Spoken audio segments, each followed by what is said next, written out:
اعوذ باللہ السمیع العلیم من الشیطان الرجیم بسم اللہ الرحمن الرحیم انما یرید اللہ لیذہب عنکم الرجس اہل البیت ویطہرکم تطہیرا صدق اللہ مولانا العظیم وصدق رسولہ النبی الکریم۔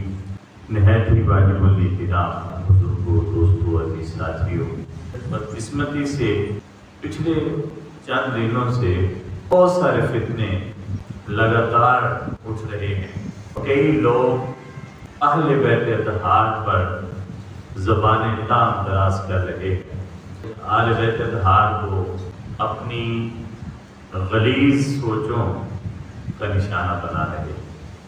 ان میں سے ایک فتنہ یہ ہے کہ جو عالم ہوتا ہے وہ غیر عالم سید سے افضل ہوتا ہے۔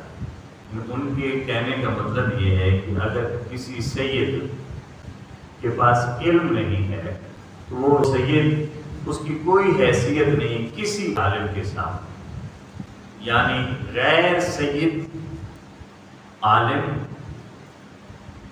غیر عالم سید سے افضل ہوتا ہے۔ ایک یہ فتنہ ہے جو وبا ہے آج کل۔ پھر دوسرا فتنہ جو شروع ہوا ہے وہ فتنہ یہ ہے کہ صحابی گمراہ نہیں ہو سکتا، اہل بیت معاذ اللہ گمراہ ہو سکتی۔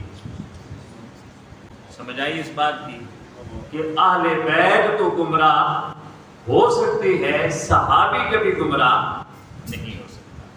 پھر تیسرا فتنہ یہ ہے کہ حسین کا کہیں قرآن میں ذکر ہی نہیں ہے، بالفاظ دیکھر اہل بیت کا کہیں قرآن میں ذکر ہی نہیں، جسے ہم مال کہتے ہیں، یعنی 5 الفاظ کا قرآن میں ذکر ہی نہیں۔ پھر ایک بڑا فتنہ جو اٹھ کھڑا ہوا اور ہے کہ جی زین العابدین آپ نام نہیں رکھ سکتے، کیونکہ یہ 4 فتنے اور بے شمار ہیں۔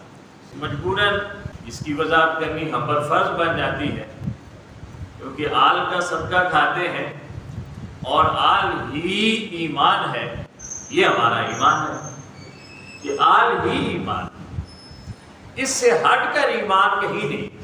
کیونکہ میرے آقا فرماتے ہیں کوئی شخص غلاف کعبہ کو تھام کر اگر عبادت کرتا رہے اور مقام ابراہیم اور حجر اسود کے درمیان سجدے کرتا رہے ساری زندگی، مگر اس کا دل اہل بیت اطہار کی محبت سے خالی ہے تو وہ بے ایمان ہے، وہ کافر ہے، ایمان سے اس کا کوئی تعلق نہیں۔ تو ہم یہ سمجھتے ہیں کہ اگر ہم یہ سمجھتے ہیں کہ اہل بیت اطہار ہی ایمان ہے، یہی ایمان کی بنیاد بھی ہے، یہی ایمان کی اصل بھی ہے، اور یہی ایمان کی جڑ اور ایمان کی جان بھی ہے، اور اصل ایمان بھی ہے، اور انتہائی ایمان بھی ہے، تو پھر ہمارے ایمان کا تقاضا ہے کہ ہم اہل بیت اطہار کے ان نفوس قدسیہ پر جب کوئی حملہ ہوتا ہے اور کوئی حملہ آور ہوتا ہے تو ہم اس کا دفاع کریں۔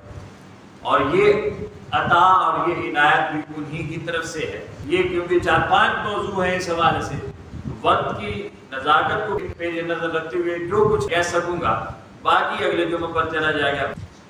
میں نے قرآن کریم کی ایک مشہور و معروف آیہ کریمہ پڑھی ہے، سورہ احزاب کی۔ آپ اکثر سنتے ہیں جب اہل بیت اطہار کا ذکر ہوتا ہے، اور ہم انہیں اطہار کیوں کہتے ہیں؟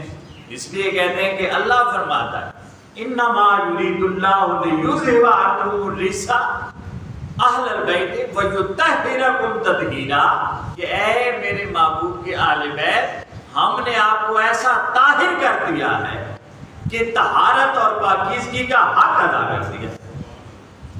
اس لیے ہم کہتے ہیں اہل بیت اطہار۔ یہ ہماری کوئی ٹرم بنائی ہوئی ٹرم نہیں ہے، یہ خدا کی دی ہوئی ٹرم کہ جب اہل بیت کا ذکر کرنا ہے تو ساتھ اطہار بھی کہنا ہے، صرف اہل بیت نہیں کہنا، بلکہ اہل بیت، قرآن کہتا ہے کہ کیا کہنا ہے؟ اہل بیت اطہار کہنا، کیونکہ خود اللہ رب العزت کی طرف سے یہ سند دی گئی۔ تو قرآن کہتا ہے انما یرید اللہ لیذہب عنکم الرجس اہل البیت ویطہرکم تطہیرا، کہ اللہ رب العزت کا ارادہ یہ ہے، اس نے یہ ارادہ کر لیا ہے کہ اے اہل بیت وہ آپ سے رجس کو دور کر دیں۔ اب رجس کے معنی کیا ہے؟ عام اس کا معنی ہے ناپاکی، پلیدی، رجس کا معنی ہے، مگر لغت والوں نے اس کے کیا کیا معنی لکھے ہیں وہ میں آپ کو بتاتا ہوں کہ رجس کسے کہتے ہیں۔ گندگی کو رجس کہتے ہیں، نجاست، پلیدی، ناپاکی، کسی بھی قسم کا بڑا یا چھوٹا گناہ۔ پھر لعنت، اور لعنت کا معنی ہوتا ہے اللہ کی رحمت سے دور ہونا، یعنی اہل بیت اطہار کو اللہ نے وہ شان عطا کر دی ہے کہ ہر حال میں رحمت ان کے پاس رہتی ہے، رحمت ان کے پاس رہتی ہے۔ پھر کہا کفر، یہ بھی رجس اور ناپاکی ہے۔ پھر کہا کسی قسم کا عذاب، وہ دنیاوی ہو یا اخروی ہو۔ اس کا مطلب یہ ہوا کہ اہل بیت اطہار جس بھی مصیبت سے گزرتے ہیں، وہ جو مصیبت ہے ان کے لیے عذاب نہیں ہوتی، آزمائش ہوا کرتی ہے، اور آزمائش ہمیشہ پیاروں پر آتی ہے۔ اپنوں کو عذاب نہیں دیا جاتا، آزمائش سے گزارا جاتا ہے۔ اور آزمائش سے کیوں گزارا جاتا ہے؟ تاکہ دوسروں کو پتہ چلے کہ انہیں ہم نے اپنے لیے کیوں چن رکھا ہے، ساری انسانیت میں سے انہیں منتخب کیوں کیا ہے۔ وہ جو خلوص کا ایک رشتہ ہے بندے کا رب کے ساتھ، اللہ اس کا اظہار کرانے کے لیے آزمائشوں میں ڈالتا ہے۔ یہ جو عذاب ہے یہ دشمنوں کے لیے، پھر شیطانی وسوسے ہوتے ہیں، پھر گندے خیالات جو ہمارے اندر آتے ہیں، پھر اسی طرح ہر خامی، ہر عیب اور ہر نقص، یہ بھی رجس ہوتا ہے۔ یعنی کسی شخص میں کوئی جلیل القدر آدمی ہے، بڑا آدمی ہے، کوئی نیک اور صالح آدمی ہے، تو اس میں اگر کوئی کہیں نقص ہو، اس کے اخلاق میں، اس کے کردار میں، اس کے گفتار میں کہیں کوئی عیب ہو، نقص ہو، کمی ہو، تو یہ بھی کیا کہلاتا ہے؟ رجس۔ تو اللہ نے آل بیت اطہار کو اس سے بھی پاک رکھا۔ پھر کہا ہر بدبو والی چیز، وہ بدبو والی چیز سے مراد یہ نہیں کہ آپ کے پیالے میں یا آپ کے برتن میں کوئی کیچڑ پڑا ہے بدبودار، یا کوئی چیز کھانا یا سالن ہو گیا ہے، باسی ہو گیا ہے، بدبو آنے لگی، یہ نہیں۔ ہر بدبو والی، وہ بدبو ناک کو محسوس ہونا ہو، باطن کو اور روح کو محسوس ہو، ہر بدبو والا عمل اور چیز جس سے اہل ایمان کو گھن آتی ہے، اسے بھی رجس کہتے ہیں۔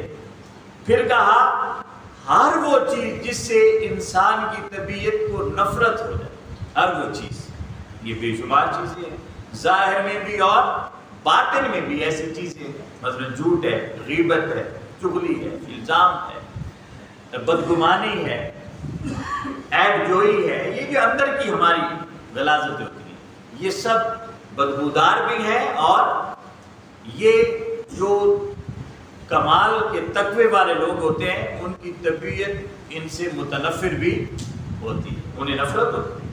پھر فرمایا کہ اس سے مراد ہر پلید شے، ہر پلید شے، اور میں کہہ رہا ہوں کہ اس پلید سے مراد وہ نہیں ہے کہ کتا پلید ہے یا خنزیر پلید، ہمارے لیے تو یہ پلید ہے۔ تو ہر وہ چیز جو پلید ہوتی ہے اسے چھوڑنا اور اس کا دور ہو جانا، یہ رجس۔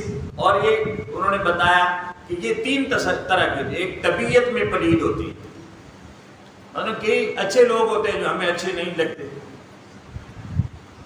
کئی اچھے لوگ ہوتے ہیں جو ہمیں اچھے نہیں لگتے، حالانکہ وہ اچھے ہوتے ہیں، وہ پلید تو نہیں ہوتے بجائے۔ کئی ناپاک لوگ ہوتے ہیں جو ہمیں اچھے لگتے ہیں، فطرتاً ناپاک ہوتے ہیں، یہ نہیں کہ انہوں نے غسل نہیں کیا، فطرتاً ناپاک لوگ ہوتے ہیں جو ہمیں اچھے لگ جاتے ہیں۔ کئی فطرتاً اچھے اور عمدہ لوگ ہوتے ہیں۔ ہم دنیا میں کتنے ایسے لوگ ہیں، آپ نے سنا کئی بار اچھے لوگوں کو کوئی برے سے برا آدمی بھی ان کی وہ توہین کر رہا ہوتا ہے یا ان کی غیبت کر رہا ہوتا ہے، ان کے بارے میں پتہ نہیں کیا کیا باتیں کر رہا ہوتا ہے۔ تو طبعی طور پر جو پلید شے ہے طبیعت، یہ جو ہمارے اندر اکثر پائی جاتی ہے، یہ بھی رجس ہے۔ پھر کہا عقلی طور پر آپ سوچتے رہتے ہیں، ذہن میں سوچتے رہتے ہیں فلاں ایسا ہے، فلاں ایسا ہے، فلاں ایسا ہے، یہ بھی پلیدی ہے۔ پھر کہا کچھ شرعی پلیدیاں ہوتی ہیں، شریعت کہیں چلاتی ہے، آپ کہیں چلتے ہیں، اور یہ بھی ہمارے ہاں بے انتہا ہے، تو یہ ایک پلیدی۔ پھر کہا کہ اس سے مراد روح کو جو چیز تکلیف دیتی ہے، روح، ہماری روحیں تو مردہ ہو گئی نا، ہمیں کس نے تکلیف دینی ہے؟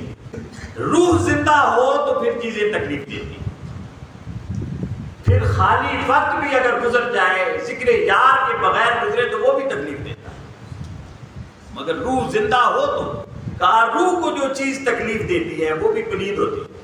اب میں آپ کو مثلا اللہ کے ذکر میں بندہ مصروف ہے، درمیان میں بھوک آ گئی، اور بھوک ہے، بھوک کوئی پلیدی سے ہے، حلال روٹی ہے، حلال رزق ہے، حلال پانی ہے، اس کی طلب کرنا یہ کوئی ناپاکی یا پلیدی نہیں ہے، مگر اللہ کے ذکر میں جو مست ہے ان کے خیال میں اور دھیان میں اور عقل میں گمان میں کہیں چیز آ گئی کہ بھوک لگی، پیاس لگی، یہ جو دھیان ہے یہ بھی پلیدی کہلاتا ہے ان کے۔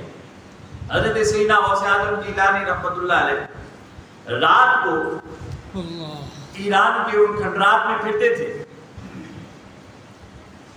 عبادت میں، سخت سردی کی راتیں تھیں اور سیڑھیاں وہ جو ٹوٹی پھوٹی سیڑھیاں تھیں ان سیڑھیوں سے گزر رہے تھے، بہت جسم کو نکاہت محسوس ہو رہی تھی، اللہ کے ذکر میں مصروف تھے، نکاہت محسوس ہو رہی تھی، اس عقل میں اور ذہن میں اور گمان میں کہیں آیا تھوڑا سا آرام کر رہے ہیں، تھوڑا سا اللہ کے ذکر میں پھرتے ہیں، اللہ کی یاد میں پھرتے ہیں، راتیں جاگتے ہیں۔ آپ نے سنا ہوا ہے کہ عشاء کی نماز سے وضو کرتے تھے اور تہجد نماز صبح تک جاتے تھا وہ وضو۔ تو اس طرح جاگنے والا شخص ایک دن گمان آیا، خیال آیا، جسم کو تقاضا ہوا کہ سو لیا جائے، سونا کوئی گناہ تو نہیں، یہ کوئی گناہ نہیں ہے، یہ کوئی پلیدی نہیں ہے، خیال آیا کہ سو لیا جائے۔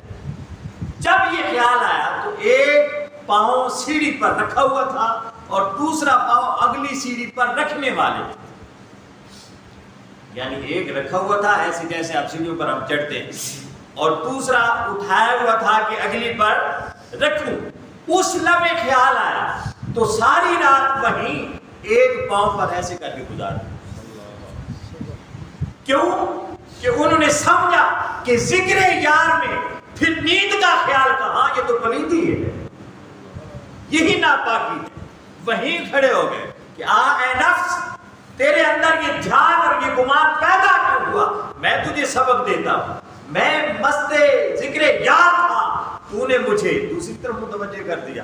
وہیں کھڑے کھڑے جسم کو سزا دے دی، پوری رات وہیں گزر گئی اور ساری رات وہیں اس ایک قدم پر، اور دوسرا قدم اٹھا ہوا ہے۔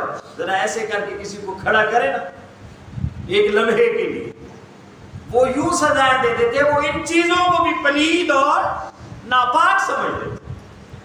تو شریعت میں ہم کتنی چیزوں سے گزر جاتے ہیں۔